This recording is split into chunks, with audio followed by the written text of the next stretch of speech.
What is going on YouTube? It's your boy Nevin the Barber, and in today's YouTube tutorial I'm going to be covering a high drop fade. So first things first, I'm going to go ahead and start this fade using my Gamma Cyborg trimmers to carve in that first initial bald line. And then I'm going to follow that guideline using no guard lever all the way open, as well on the Gamma Cyborg clippers. These are their most recent drop, and I can honestly say that the trimmers and the clippers are both fire. I would highly recommend both of them. So if you guys do want to save some money on these clippers, feel free to use my code NevinTheBarber on the Gamma website whenever you guys are going to check out. So now that I got this second guideline set, I'm going to go ahead and follow up this guideline with the 1.5 guard all the way closed. And I'm going up about an inch for each one of these guidelines, just so I have enough space to blend both of them out.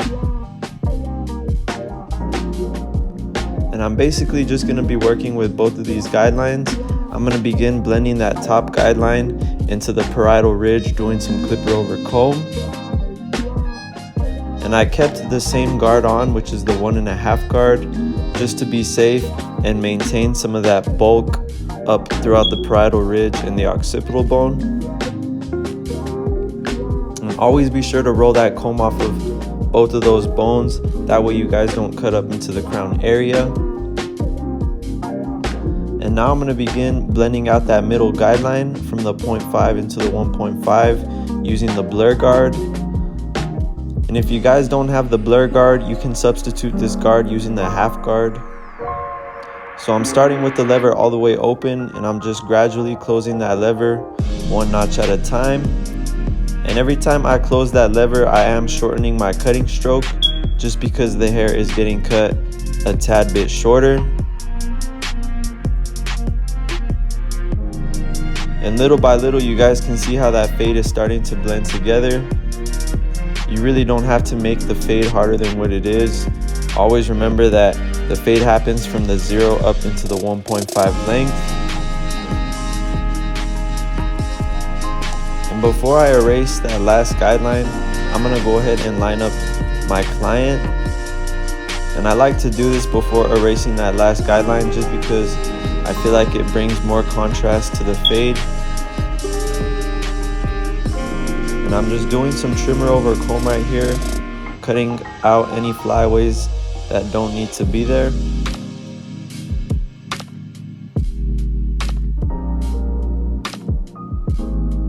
Whenever doing the edge ups, you guys always want to try to keep them as natural as you can. That way you don't push your client back and you can preserve the haircut, allowing it to last longer. And just like that, I have my client's edge up complete. So now I just have to come back and erase that last guideline. So I'm using no guard lever all the way closed. And I do have these clippers right here 0 gapped, which makes this step that much easier for me, just because I can knock out that bottom line a little bit easier. But even then, I always go back with my trimmers, just ensuring that I could get the most blurry look possible. And with those few simple steps, you guys can see how I execute a nice clean blurry fade. I really like this system right here, just because not only is it very simplified, but it's also very effective, and you guys can use it on all hair textures. So if you haven't given it a shot, feel free to try it out and let me know what you guys think. And if you are new to the channel, please be sure to hit that subscribe button. I do drop weekly barber tutorials, so if you guys do want to see any haircuts, feel free to drop them in the comments.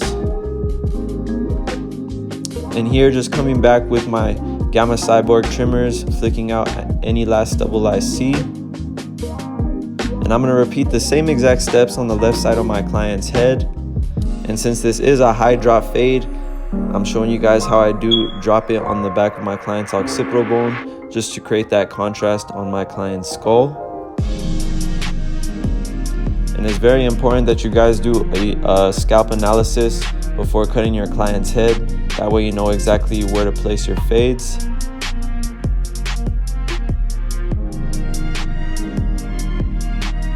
So now that I have that trimmer guideline set, I'm going to create another guideline going up about another inch, no guard, lever all the way open. So this is cutting the hair down to a half length.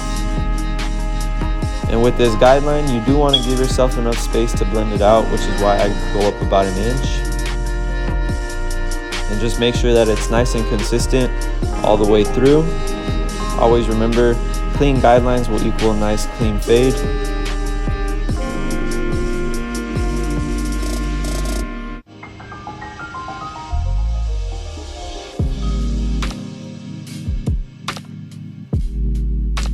So now I'm gonna go up about another inch with my 1.5 guard all the way closed. And like I said, these are the only 2 guidelines that we're gonna work with. The first one I blend up into the parietal ridge, doing clipper over comb.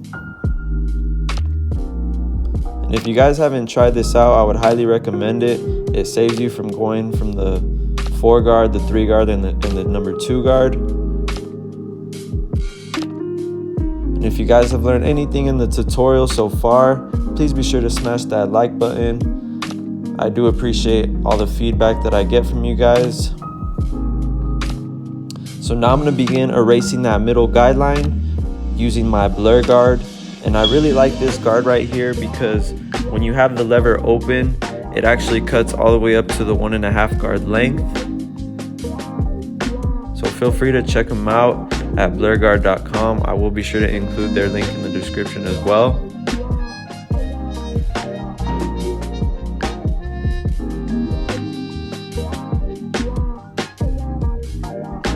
And little by little, that middle guideline is starting to fade away. Like I said, this is a really effective method right here. As long as you guys go through all the steps properly, you will get a nice clean fade. But there really isn't no right or wrong way to cut hair. At the end of the day, you guys really just have to find what works best for you. My fading method may not work for you, just as you know, your fading method may not work for somebody else. But that's the beauty about barbering. There really is no right or wrong way to achieve a fade. This is just personally the most effective method for me. And again, I'm just doing some trimmer over comb on my client's hairline. That way I can knock off those flyaways before I edge it up. And I always start off with the vertical bars before I line up the front. It just makes your canvas easier and allows you to get a better picture of where your line is going to be.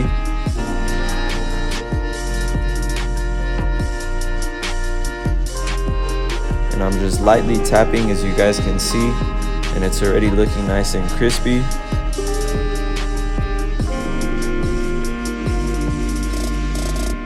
So now that I have his edge up complete, I just have to come back and erase that last guideline using no guard, lever all the way closed.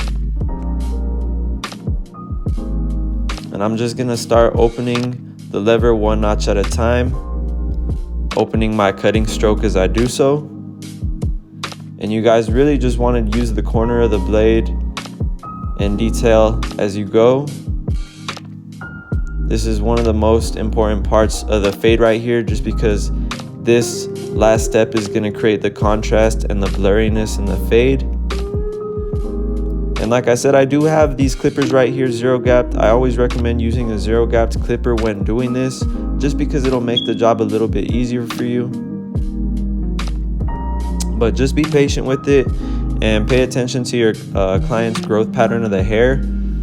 Some of your clients may have hair growing in different directions around their scalp, so just keep that in mind and pay attention to that whenever you guys are blending out each guideline.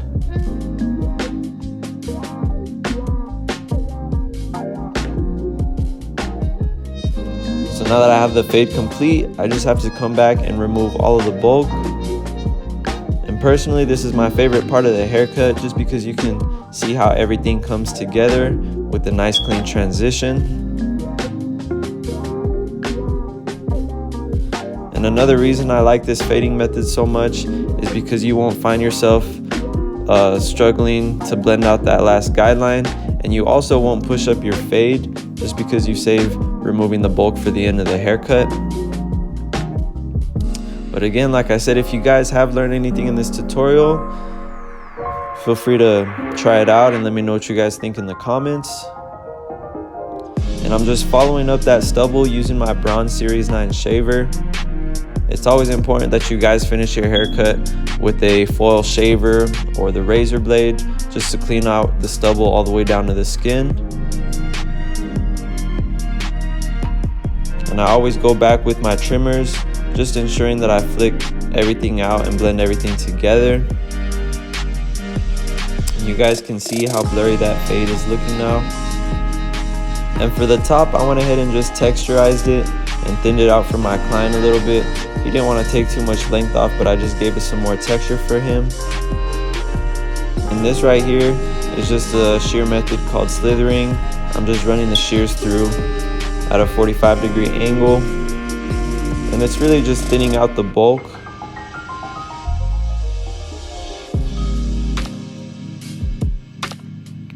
And as always, you guys know I love to do shear over comb into the bulk and the parietal ridge.